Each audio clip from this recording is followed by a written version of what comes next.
Kemudian juga mereka akan scaling up renewables energy bisnisnya, jadi akan banyak investasi ke sana.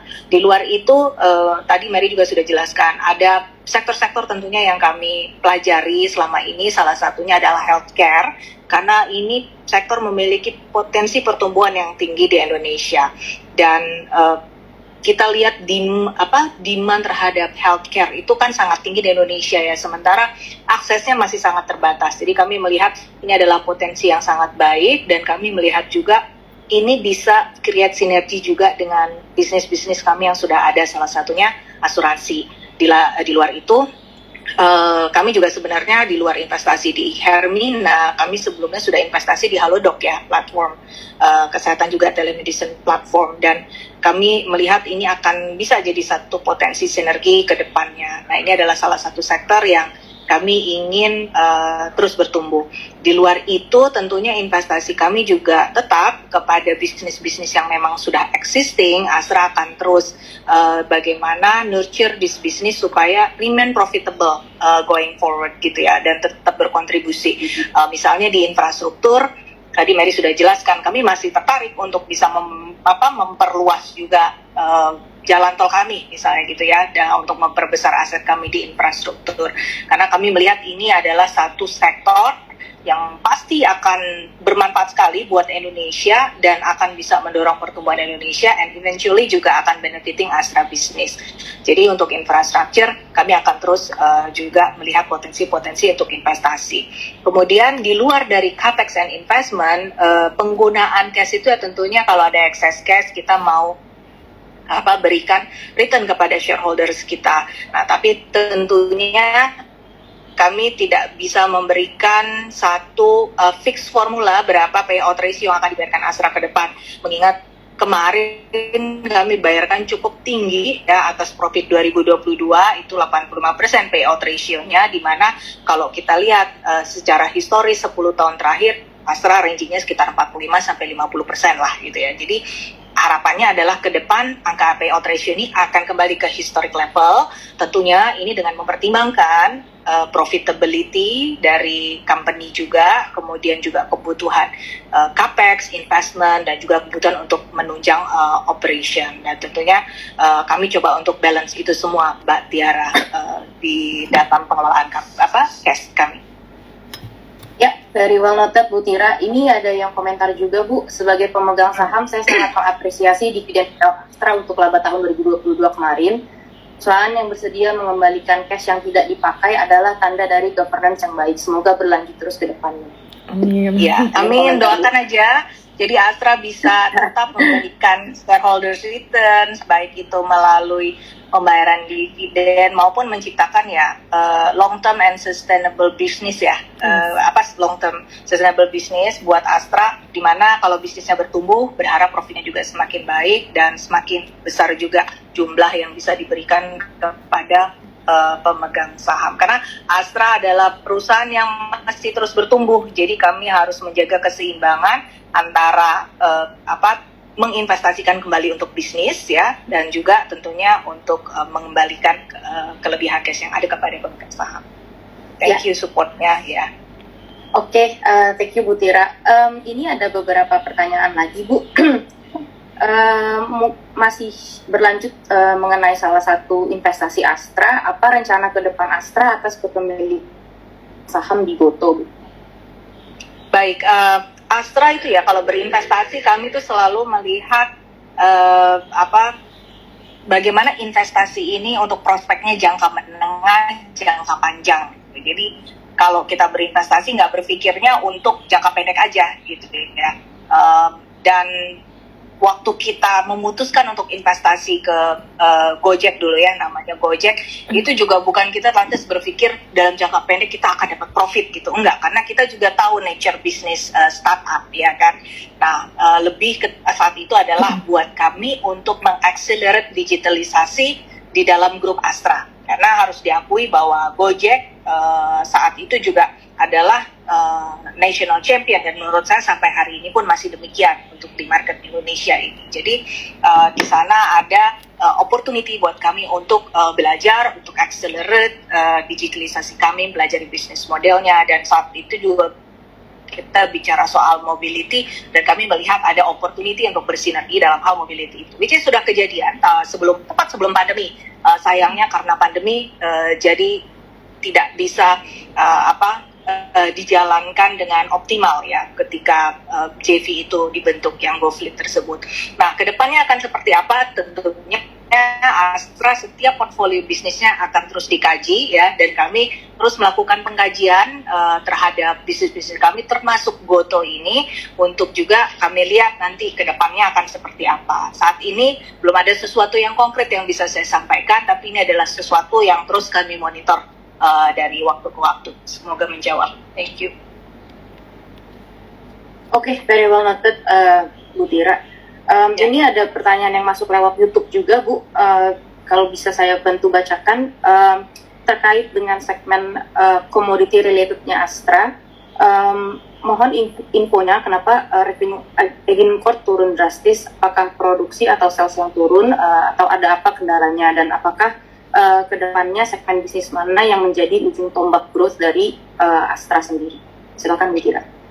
Baik, kalau untuk Agincorp, saya rasa manajemen UT sudah pernah menyampaikan di dalam kesempatan terakhir mereka melakukan analis briefing ya, dan saya rasa reportnya sudah banyak ditulis oleh sell side juga, bahwa memang untuk target produksi emas itu turun karena terkendala proses penyiapan new tailing facility. Ya, itu kan akan memakan waktu sehingga akan ada pengaruhnya terhadap produksi. Tapi hopefully nanti begitu sudah selesai, produksi akan bisa ditingkatkan kembali.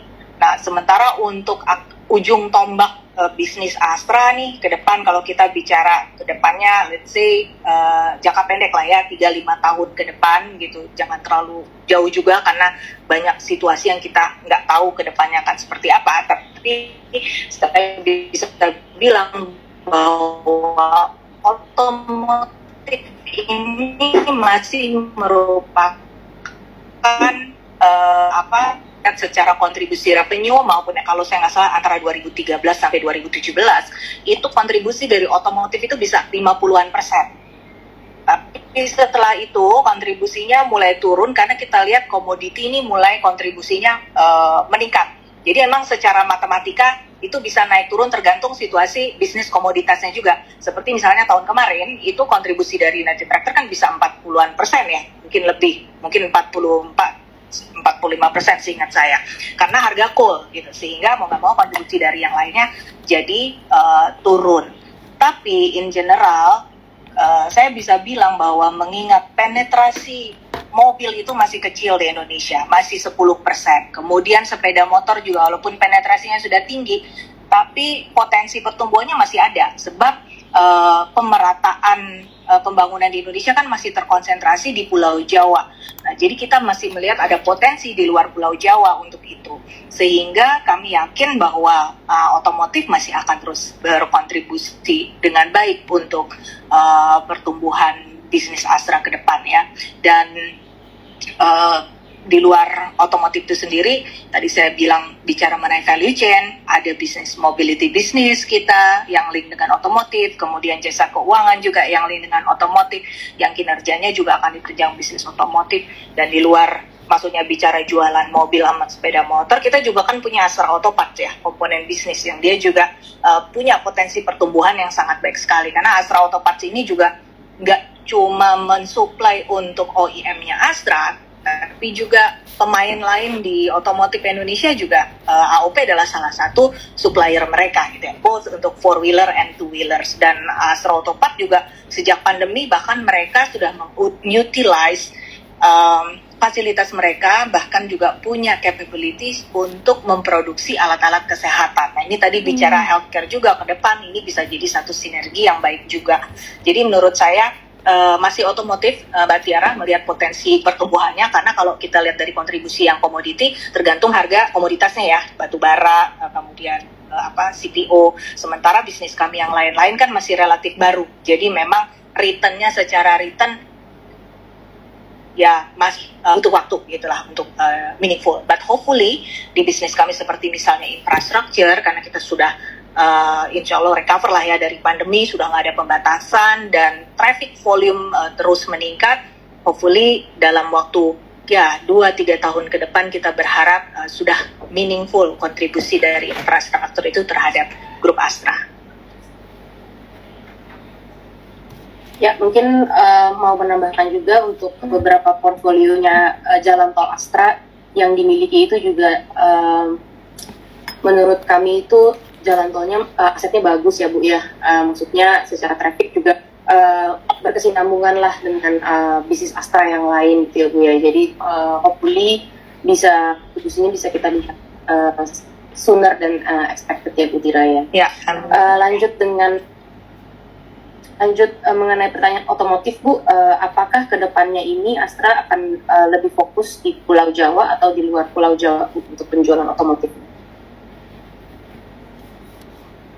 Sih kita fokusnya semua kalau bisa kita cover dengan baik ya coveragenya, dan Astra saat ini kan kalau bicara soal network the largest lah di Indonesia ya in terms of distribution network kita, dan memang mungkin masih banyak terkonsentrasi di Jawa ya karena ngelihat pertumbuhannya memang banyak di Jawa, tapi seiring dengan pertumbuhan di luar Jawa yang mana kebanyakan memang didrive oleh komoditi, kami juga mencoba untuk ekspansi di luar Jawa. Kami menambah kok jumlah network kami di luar Jawa juga ya, apalagi kita lihat semenjak pemerintah mendorong infrastruktur di luar Jawa, misalnya jalan tol di Sumatera ya, kemudian juga di Sulawesi. Nah, itu menciptakan pertumbuhan ekonomi yang lebih baik, sehingga tadinya misalkan kalau kita bicara Sumatera Selatan, fokus kami mungkin hanya di kota Palembang gitu ya, dan juga mungkin di beberapa kabupaten, tetapi kami melihat bahwa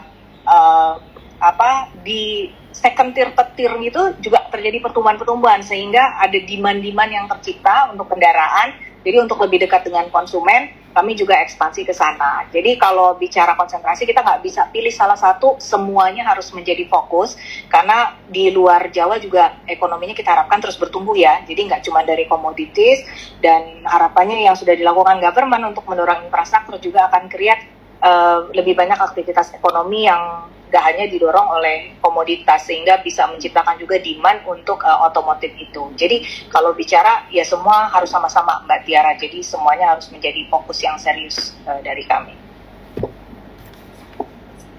Ya, oke. Bu Tira. Ya mungkin kalau saya bisa tambahkan untuk tadi segmen mobil bekas ya, kurang lebih selama 10 tahun terakhir kita mencatatkan kurang lebih sekitar lebih dari 10 juta mobil ya di Indonesia. Menurut kita kalau kita ambil setengahnya aja gitu ya, mau ganti mobil baru atau masuk ke dalam pasar mobil bekas, itu kurang lebih volume yang tersedia kurang lebih sekitar segitu. Jadi memang saya setuju dengan pendapatnya Astra, pasar mobil bekas di Indonesia itu masih besar sekali dan masih belum banyak pemain besar yang menguasai pasar yang segitu besarnya ya untuk masuk ke dalam mobil bekas ini. Bu Tira, ada beberapa pertanyaan lagi, tapi mungkin ini salah satu yang terakhir ya. Movement UNTR setelah nikel kemarin itu ada apa lagi Bu setelah ini? Baik, mohon maaf ya, saya kameranya off supaya sinyalnya lebih baik. Kayaknya tadi saya ada isu sinyal. Movement movement UNTR agar lebih baik. Pertanyaan. Setelah nikel ada apa lagi? Setelah nikel ada apa lagi? Wah, ini kalau bicara untuk corporate action adalah satu hal yang konfidensial, jadi belum bisa saya sampaikan ke sini. Jadi kami akan fokus dulu untuk menyelesaikan akuisisi yang mana kami sudah masuk ke tahap CSPA, dan semoga bisa segera closing deal semuanya. Kemudian fokus bagaimana untuk execute dan mendemonstrate bahwa bisnis-bisnis baru ini akan bisa juga berkontribusi bagi rencana United Tractor ke depan untuk memiliki balance portfolio antara coal dan non-coalnya ya. Tentunya sebagaimana yang saya sampaikan tadi, United Tractors melihat opportunity buat mereka untuk masuk ke mineral aset non-coal yang seperti tadi saya bilang, nikel, kemudian iron bisa, kemudian copper juga ya, bahkan ngelihat gold lagi juga tetap kita lihat walaupun kita sudah punya gold. Intinya ya semua yang di luar batu bara dan apalagi itu yang menunjang EV ekosistem ya, supaya kita juga bisa mempunyai ekosistem yang kuat, terutamanya itu untuk menunjang battery supply chain ya.